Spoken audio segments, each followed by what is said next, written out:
क्या आपके जीवन में भी अपने आप से आप उलझनों में हैं, या फिर खुद को नहीं समझ पा रहे हैं, या परिवार या धन से मोह खत्म हो रहा है, या फिर जहां आपने आपका पराक्रम है वहां से आप विरक्ति की तरफ जा रहे हैं? तो क्या है ये सब और क्यों हो रहा है? तो देखिए, ये सब आपके भाव यानी कुंडली के कारण है, और इसमें भी इन सबको देता है केतु।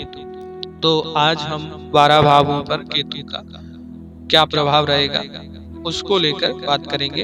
तो आइए शुरू करते हैं। राधे राधे।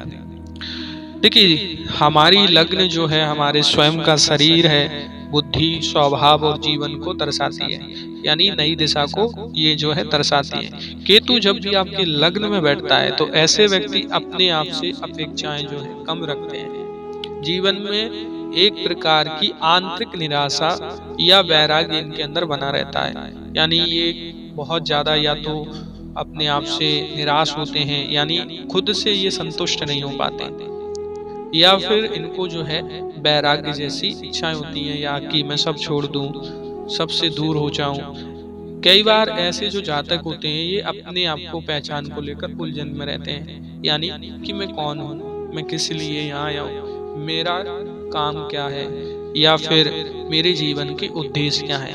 इन सब के प्रति ऐसे व्यक्ति बहुत भागते हैं, और इनसे ज्यादातर इनकी सारी चीजें दूर हो जाती हैं। भौतिकता से हटकर ये आध्यात्म की राह पर झुक जाते हैं। तो देखिए, लग्न का केतु जो है, यानी जहां से आपने जीवन शुरू किया होता है वहीं पर विरक्ति का बीज केतु बो देता है। ये है लग्न का केतु।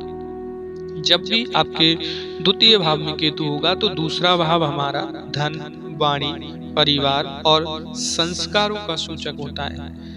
यहाँ केतु जो है परिवार से आपको दूर कर देगा।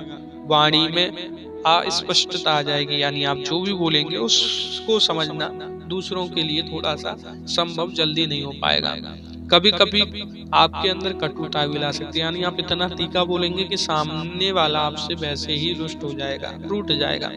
धन को लेकर भी अनिश्चित या विरक्ति का भाव आप में आ जाएगा, या तो आप उसके लिए सोचेंगे ही नहीं, या फिर उससे दूर हो जाएंगे। व्यक्ति के पारिवारिक मूल्यों से मोह कम होता है। द्वितीय भाव वाले व्यक्तियों को अपने परिवार से मोह कम होता है, यानी पिता वाले परिवार में जो कुटुंब है उसको लेकर अभी बात कर रहे हैं। और ये जो अक्सर है अपने ही मार्ग पर चलना पसंद करते हैं, किसी दूसरे को लेकर ये बहुत ज्यादा अपने अंदर चीजों को नहीं करते हैं। द्वितीय भाव का जो है केतु क्या करेगा, परिवार, धन, और केतु जो है मोह नहीं सीख देता है आपको द्वितीय का जो है। तृतीय भाव में जब ये आएगा तो ये भाव आपका पराक्रम, साहस, भाई बहन, संचारों, प्रयासों का है।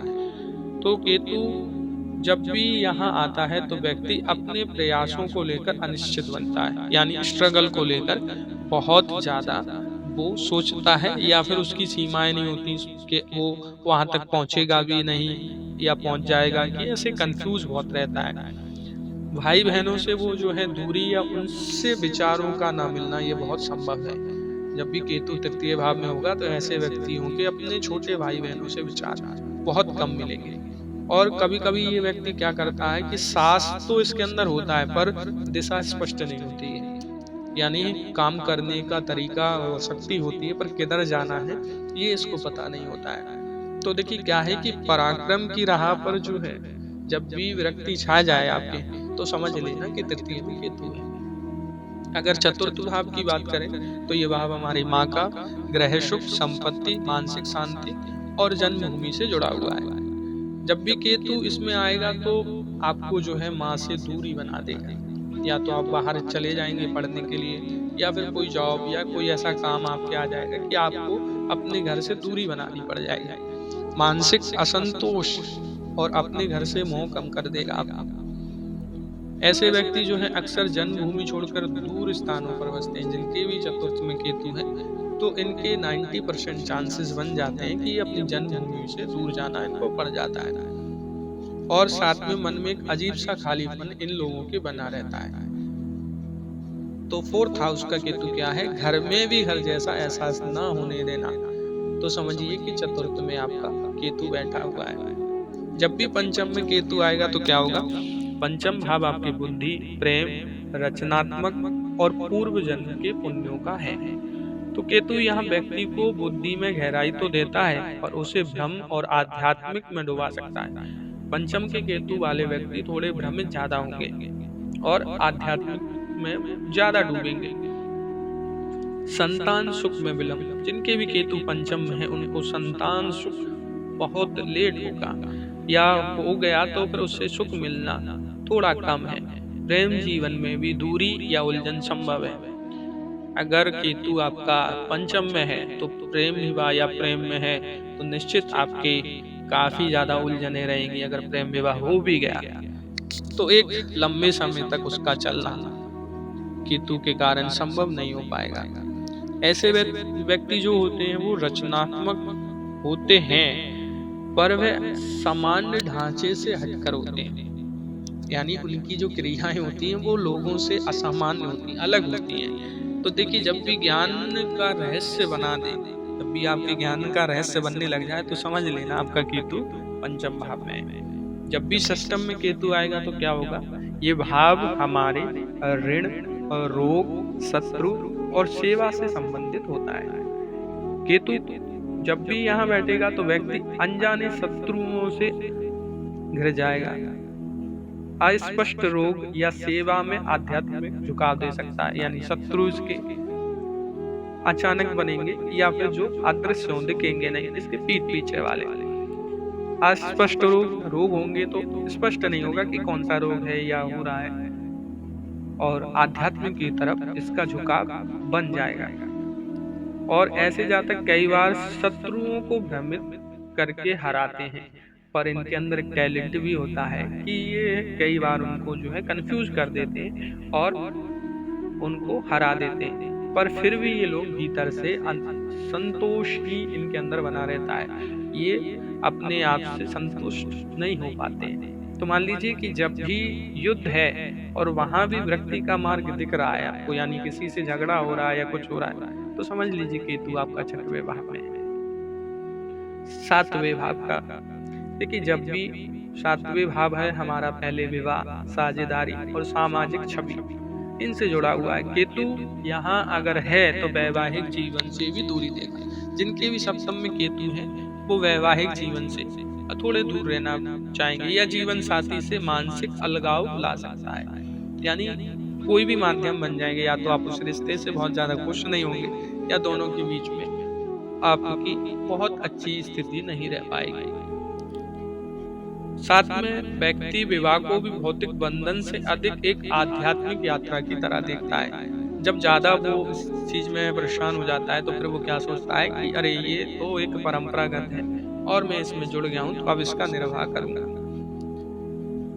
जब भी आपको साझेदारी या भ्रम की दिशा की कमी, इन लोगों को जो है अपने से दूसरे से जुड़ने में साझेदारी, भ्रम या दिशा की कमी इनको बहुत ज्यादा होती है, यानी एक तरफ से कहाँ जाए, कंफ्यूजन बहुत होता है।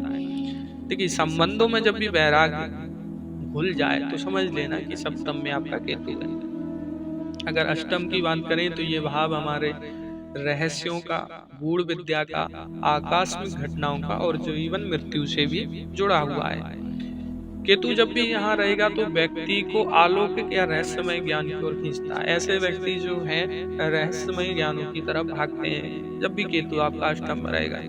या तो ये जो है ज्योतिष, तंत्र, मंत्र या साइंस की तरफ भागेंगे। ऐसे व्यक्ति जो खोज करने की कोशिश करते हैं कुछ जीवन में इनके अचानक परिवर्तन आते हैं, गूढ़ अनुभव इनको कई बार होते हैं और इससे आध्यात्मिक शक्तियां इनके अंदर आती हैं, ये उसको महसूस कर पाते हैं, वो पावर इनके अंदर आ जाती है। जब भी देखिए रहस्यों का द्वार खुलने लगे तो समझना कि अष्टम में आपका केतु है। नवम भाव की बात कर ले तो ये भाग्य, धर्म, गुरु और यात्रा और उच्च शिक्षा का भाव है। केतु यहाँ परंपरागत धर्म से दूरी करेगा या गुरुजनों से अलग विचारधारा दे सकता है, यानी जिनकी भी केतु नवम में है वो पारंपरिक धर्म है उससे थोड़ा कुछ अलग सोचेंगे और साथ में अपने गुरुजनों, श्रेष्ठों से अलग विचारधारा इनकी रहेगी धर्म को लेकर। व्यक्ति धर्मकर्ता को एक अंदरूनी अनुभूति होती है, अंदर से करेंगे, बाहर से दिखाना कम करेंगे। बाहर दिखावे में ये पूजा पाठ से लेके या फिर किसी को सम्मान ये सब करना, बाहर से दिखाना कम करेंगे। और कई बार ऐसे व्यक्तियों का भाग्य जो है देर से खुलता है। तो देखिए, धर्म को नियम से नहीं अनुभवों से जीना, ये नवम भाव का केतु का है। अगर हम बात करें दसम भाव की, तो ये कर्म, पेशा और समाज में पहचान और उपलब्धियों का सूचक है। देखिए, जब भी केतु आपके दसम भाव में आएगा तो व्यक्ति अपने कर्मों से विरक्ति या दिशा भ्रम उसको हो जाएगा। या तो वो अपने सबको छोड़ देगा या फिर दिशा भ्रम से भ्रमित हो जाएगा। कई बार लोग अपना पैसा बार बार बदलते हैं, यानी जो प्रोफेशन वो कर रहे होते हैं उनको बार बार बदल देते हैं जब भी केतु हमारा 10th हाउस में आता है। या अपने काम को लेकर वो संतुष्ट नहीं होते हैं, असंतोष उनके अंदर बना रहता है जब भी केतु आपका 10th भाव में रहेगा। और ये व्यक्ति आध्यात्मिक कर्म या अनोखे क्षेत्र में सफलता पाने की कोशिश करते हैं। आध्यात्म से, जैसे एस्ट्रोलॉजी हुआ या फिर जो भी आध्यात्म से जुड़े काम है, उनमें ये लोग आगे कोशिश करने के लिए उसमें सफलता पाने की कोशिश करते हैं। कर्म में भी जब वैराग्य आ जाए तो समझिए कि दसम भाव में आपका केतु बैठा हुआ है। अब बात करते हैं एकादश की, तो ये भाव लाभ का, इच्छाओं का, मित्र और नेटवर्क से जुड़ा हुआ है। तो केतु की इच्छाएं जो हैं जब भी एकादश में आएगा तो ये धीरे धीरे कम करता है। आपकी जो भी इच्छाएं उनको धीरे धीरे कम करने लगेगा। मित्र आपके कम होंगे लेकिन आध्यात्मिक की प्रवृत्ति वाले होंगे। लाभ की दिशा में पारंपरिक नहीं होते हैं, यानी जो भी आपकी आय है उसमें नहीं जाएंगे। आप अनोखा मार्ग ढूंढेंगे या एक अलग अपना मार्ग ढूंढेंगे जिससे आपको लाभ हो। जहाँ सब अपनी इच्छाओं के पीछे भागते हैं वहाँ केतु सब कुछ घटा देता है, यानी वो 11th हाउस का केतु है। अगर बात करें द्वादश भाव की, तो ये भाव मोक्ष, हानि, परदेश, अस्पताल और गूढ़ साधनाओं से जुड़ा हुआ है। तो देखिए, केतु जब भी यहाँ अपना असली स्वरूप में होता है तो मोक्ष के द्वार खोल देता है। द्वादश भाव में जब भी केतु आता है तो ऐसे व्यक्ति जो है मोक्ष की या फिर अपने आप को जो है भगवान में लीन करने की राह पर चल देते हैं। ऐसे व्यक्तियों का झुकाव आध्यात्म की तरफ जाता होता है। अनुभव एकांत या परदेश में जीवन की ओर काफी ज्यादा होता है, यानी ये विदेश में रहना पसंद करते हैं या विदेश में सेटल हो जाते हैं। और इनका वैराग्य काफी ज्यादा चरम पर होता है। भौतिकता से परे भी एक सत्य है, जब इस चीज की इच्छा आपके अंदर आने लगे तो समझ जाइए कि केतु आपका द्वादश भाव में है। देखिए, केतु को लेके, केतु से हम कुछ चीजों को समझें। केतु हमें दूर करता है उस दूरी से जो हमसे छुपी है, यानी कुछ ऐसे लोग जो हमारे लिए अच्छे नहीं है। बाकी आत्मज्ञान देता है, साथ में ये आपको एक नई राह दिखाता है। केतु वो सब चीजों से दूर करना चाहता है जिनकी चाह आप बहुत ज्यादा कर रहे हैं, यानी वैराग्य देता है। तो आप अगर जानना चाहते हैं कि आपके केतु का स्वभाव आपके लिए कैसा है तो कमेंट करें और चैनल को सब्सक्राइब करें। राधे राधे।